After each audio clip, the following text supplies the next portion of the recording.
Leonard Owens sat in his office, staring at the latest customer complaint report.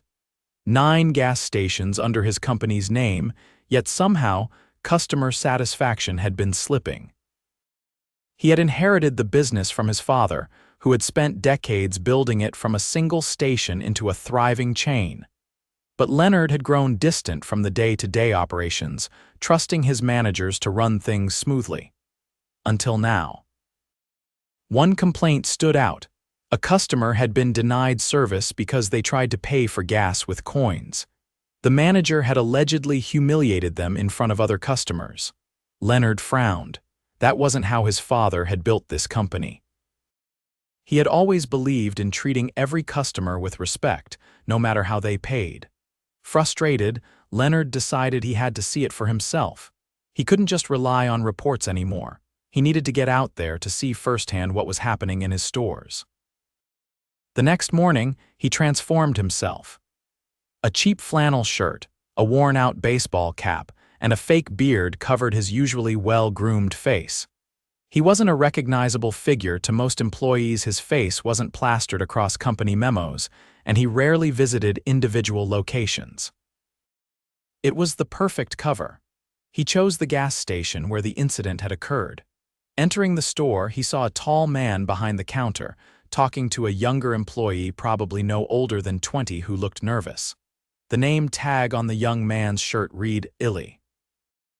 Leonard browsed the shelves, pretending to be just another customer, but he listened closely. "I don't care what your excuse is," the older man, clearly the manager, said coldly. "You don't question my decisions. If I say we don't take coins, we don't take coins." "But that's not the company policy," Illy said hesitantly. "We're supposed to accept any legal tender." Leonard's stomach tightened. The kid was right, but the manager's expression darkened. "You think you know more than me," the manager snapped. "I've been running this place for 5 years. You've been here, 3 months? If you don't like how I do things, you can leave." Illy's face paled. "I just want to do the right thing." Leonard watched as the manager let out a bitter laugh. "The right thing doesn't pay the bills," he said. "You need to learn how the real world works." Leonard clenched his jaw. He wanted to step in right there, but something told him to wait. He needed to see how this played out. A customer approached the counter, a woman in her 50s. She placed a few small items on the counter and pulled out a handful of coins. The manager sighed loudly. "You're kidding me," he muttered. The woman hesitated. "Is there a problem?" Illy stepped forward before the manager could respond. "There's no problem, ma'am," he said quickly. "We accept all payment forms." The manager's face twisted in anger. "Step away, Illy," he said through gritted teeth. Leonard watched as Illy stood his ground. "Sir, we can't turn away customers for using coins." The manager turned to the woman. "Sorry, ma'am, but we have a policy against excessive coins. Slows down the line." The woman frowned. "I come here all the time. This has never been a problem before." Illy looked at the woman apologetically. "I'll ring it up," he said, ignoring the manager's glare. That was the final straw. "Illy, you're fired," the manager said, his voice sharp. Illy froze. "What?" "You heard me. Grab your things and get out." Leonard's hands curled into fists. Illy had done nothing wrong. He was just following company policy. Worse, the manager's expression was smug, like he enjoyed showing his authority. Illy's face turned red, but he swallowed hard and nodded. He looked at the woman. "I'm really sorry, ma'am." The woman turned to the manager. "This is ridiculous. He was just doing his job." The manager ignored her, looking at Illy expectantly. "Go on. Get out." Leonard remained silent, watching as Illy slowly walked to the back to grab his things. The manager turned back to the woman and forced a smile. "Now, would you like to pay with something else?"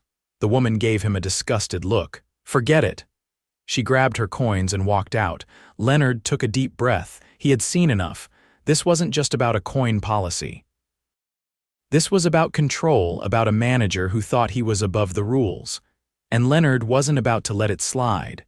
But first, he needed to see how far this went. He stepped up to the counter, acting like just another customer.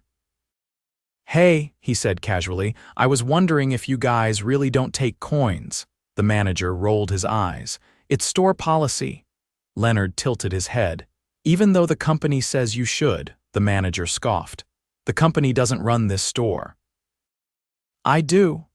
Leonard nodded slowly, pretending to think it over. He had all the information he needed. And soon, this manager was going to regret every decision he had made. Leonard leaned against a shelf stacked with energy drinks, watching as the manager continued his shift like nothing had happened. Customers came and went, some greeted with forced politeness, others with barely concealed irritation.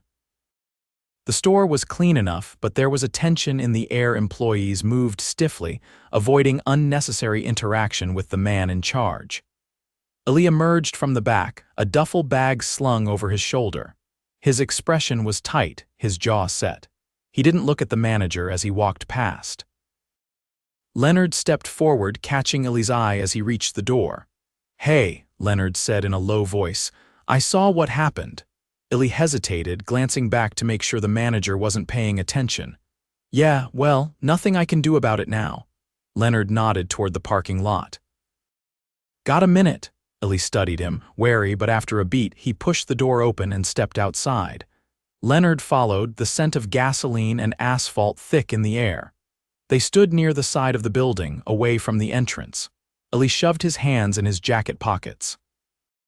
"Look, man, I appreciate it, but unless you're offering me a job, I don't think talking about it is going to change anything." Leonard kept his tone even. "How long were you working here?" 3 months, Ali said.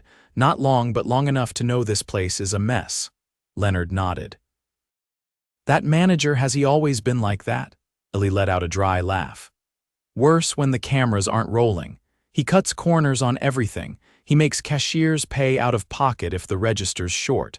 If a pump breaks, he tells us to ignore it instead of reporting it, and if a customer complains, he either blames the employee or tells them to go somewhere else." Leonard's stomach tightened. "No one's reported him." "Who would we report him to?" Illy asked. "He's the one who gives out the hours. If you cross him, suddenly you're only working 1 shift a week or none at all. People need this job, they can't afford to push back." Leonard considered that. He had built this company on the promise that employees would be treated fairly. If this was happening here, how many other stores were dealing with the same thing? Illy shifted on his feet. "Look, I gotta figure out what to do next, but thanks for, well, whatever this is."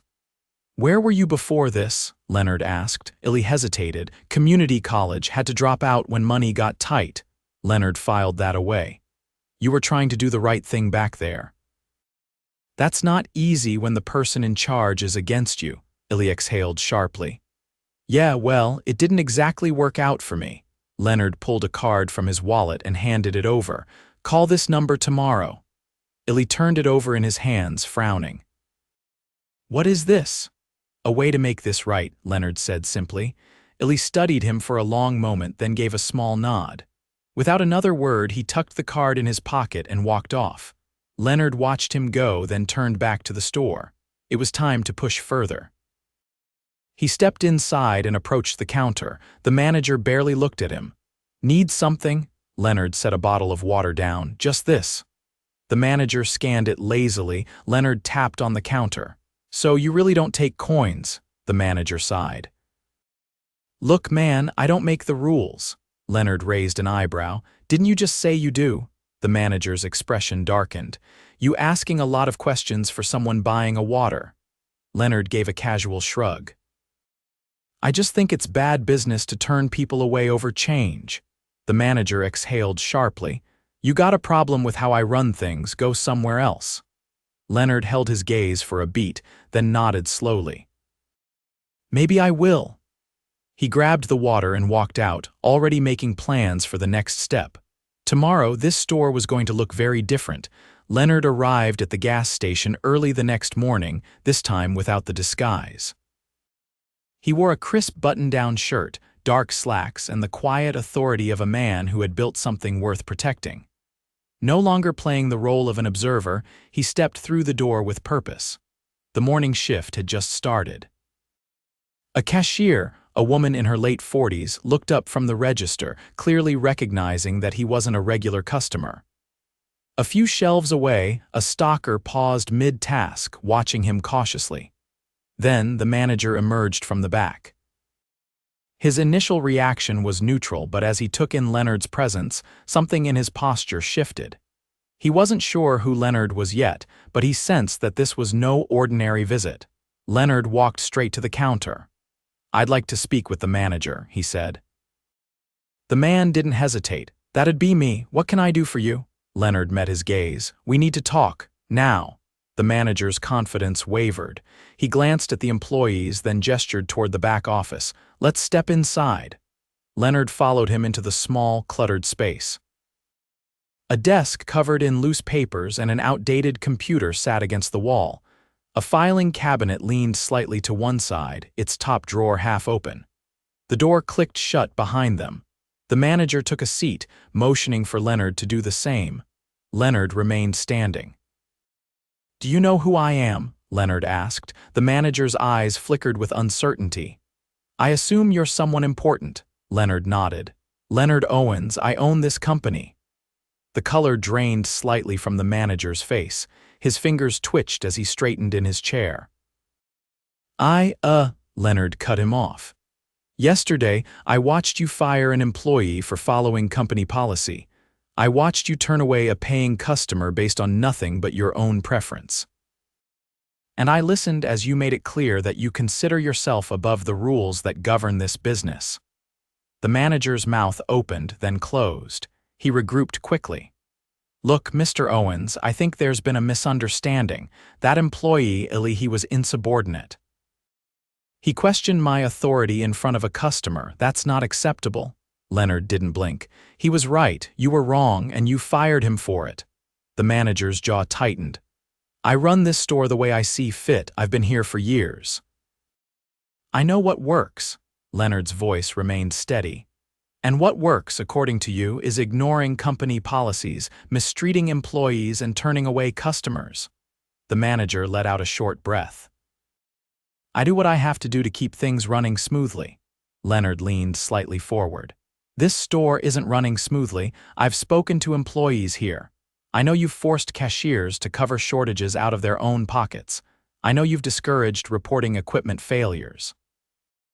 And I know you've made it clear that anyone who challenges you will suffer the consequences." The manager's face hardened. "People complain. That's how jobs work. If you listened to every employee gripe, you'd never get anything done." Leonard held his gaze. "There's a difference between handling complaints and running a workplace through fear. You're not leading, you're controlling." The silence stretched between them. Finally, the manager exhaled sharply. "All right, maybe I've been a little tough. But you can't expect me to run this place without making tough calls." Leonard's voice didn't waver. "A tough call is making hard decisions for the good of the business. What you did was fire an employee for standing up for what was right. That's not leadership. That's insecurity." The manager's hands curled into fists on the desk.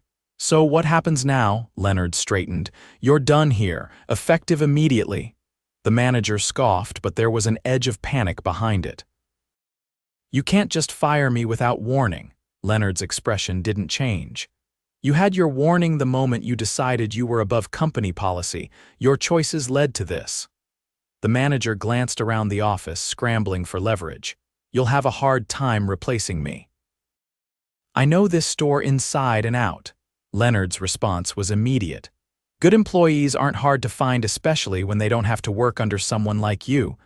The manager's shoulders slumped. He muttered something under his breath, then stood, grabbing his personal belongings with jerky movements. He shoved a few items into a backpack, then turned toward Leonard. "You'll regret this," he said. Leonard didn't blink.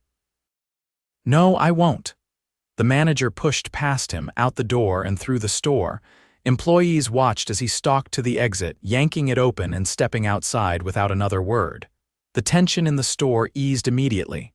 Leonard turned to the employees. "From today forward, this store will be run the right way. That means no more unfair policies, no more intimidation, and no more cutting corners." The cashier at the counter exchanged a glance with the stalker, then nodded slowly. Leonard pulled out his phone and made a call. Within minutes, arrangements were in motion. An interim manager would be brought in by the afternoon. Then he made a second call. By the time he finished, Ali was on his way back. Ali stepped through the door cautiously, his eyes scanning the store as if expecting a trap. When he spotted Leonard standing near the counter, his brow furrowed in confusion. Employees lingered nearby, pretending to stock shelves but clearly paying attention. The absence of the former manager hung in the air like a storm that had finally passed. Leonard gestured for Ali to come closer. He approached slowly, his posture wary. Leonard spoke without hesitation. His voice carried the weight of authority but none of the arrogance Ali had been subjected to before. He explained that the manager was gone, that the toxic environment would no longer be tolerated. Ali listened, his expression shifting from disbelief to cautious hope. For a moment he said nothing. He took in the employees watching from a distance, the subtle shift in their shoulders, the way they seemed to breathe easier. Then he exhaled. He looked at Leonard, searching his face for any sign that this was some kind of setup or empty promise. What he found instead was certainty. Leonard didn't wait for a response. He told Ali that his job was his if he wanted it back. The decision was his to make. If he had no interest in returning, Leonard would personally help him find something better. Ali's fingers curled slightly at his sides. The last 24 hours had been a whirlwind humiliation, anger, uncertainty. Now, standing in the same place he had been fired, he had a choice. His gaze flickered to the counter where the cashier offered a small nod of encouragement. The stalker nearby paused, waiting for his answer. Ali met Leonard's eyes and gave a single, firm nod. Leonard wasted no time. He turned to the employees and assured them that changes were coming. No more fear, no more unfair policies. He wasn't just here to clean up one bad manager. He was here to ensure none of this happened again. One of the employees hesitated before speaking up. She mentioned how schedules had been manipulated to punish workers who didn't fall in line. Another added that raises had been promised but never delivered. Leonard listened, absorbing each issue without interrupting. When they finished, he addressed them directly. The manipulation of shifts was over. Any withheld raises would be reviewed and corrected. And most importantly, a direct line of communication would be established between employees and upper management, no more relying on middlemen who abused their power. The employees exchanged looks, a mix of relief and cautious optimism. They had heard promises before. But something about the way Leonard carried himself made it clear this wasn't just a speech. Ali finally spoke up again. His voice was steady but laced with something deeper. He admitted that he had been ready to walk away, convinced that nothing would change. But standing there now, he realized something. He didn't just want his job back. He wanted the kind of workplace where people didn't have to fear speaking up. Leonard studied him for a moment before making a decision. He told Ali that if he was willing, there was a bigger opportunity waiting. A leadership role not just as a cashier, but as someone who could help set the standard for how this store should be run.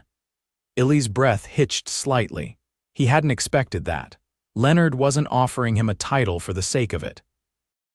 He was giving him a responsibility to be the kind of leader that the previous manager had failed to be. Ali didn't answer right away. He needed a moment to process. Leonard respected that. He turned back to the employees and made one final statement. This wasn't a one-time visit. He would be back regularly, not as a distant owner relying on filtered reports, but as someone actively invested in the people who made this company run. The shift in the room was undeniable. For the first time in a long while, it felt like the store belonged to the people who worked there, not just the person who held the keys.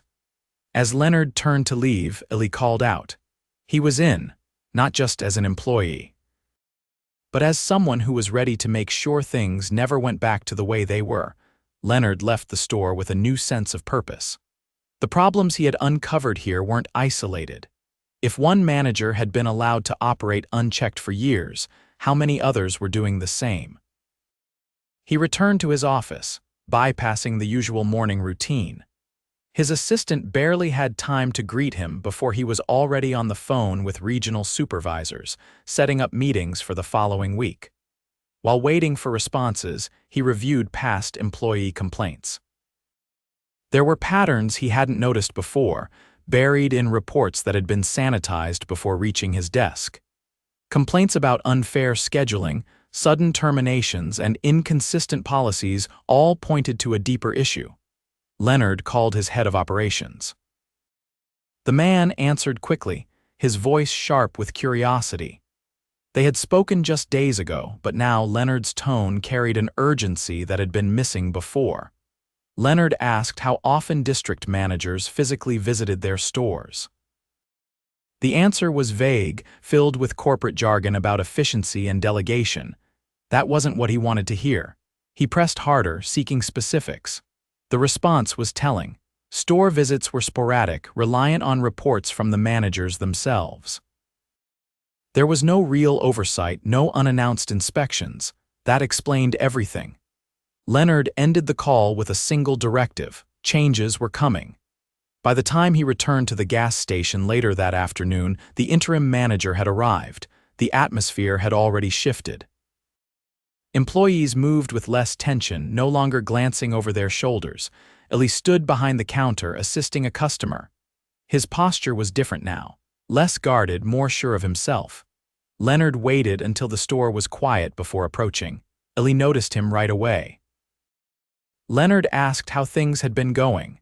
Ellie gave a measured response, acknowledging the improvements but also pointing out lingering concerns. Employees were still adjusting, unsure if these changes would last. Leonard assured him they would. He explained the new oversight measures being implemented. District managers would now be required to conduct surprise visits, and employees would have direct access to report issues without fear of retaliation. Ellie listened carefully. He appreciated the effort, but he had one question. How would Leonard ensure that these policies wouldn't just fade over time? Leonard respected the skepticism. It was deserved. He explained his plan to personally visit stores on a rotating basis, unannounced.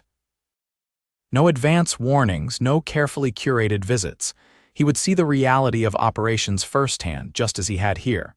Ellie considered that. It was the kind of accountability that had been missing before. Leonard then shifted the conversation. He wanted to know what Ellie envisioned for himself. This wasn't just about fixing a broken system, it was about recognizing potential. Ellie hesitated before answering. He had never thought about leadership before. He had always assumed he was just another employee, replaceable and unnoticed. But standing here now, being asked what he wanted, he realized he had a choice. He admitted he wasn't sure yet, but he wanted to learn. Leonard saw the sincerity in his eyes. He told Ellie that leadership wasn't about having all the answers, it was about being willing to find them. If Ellie was ready, he would be given the opportunity to grow within the company, not just as a worker but as someone who could help shape the future of the business. Ellie didn't answer right away. He took a deep breath, weighing the offer. Then, finally, he nodded. Leonard extended a hand. Ellie shook it firmly. This wasn't just about fixing one store anymore.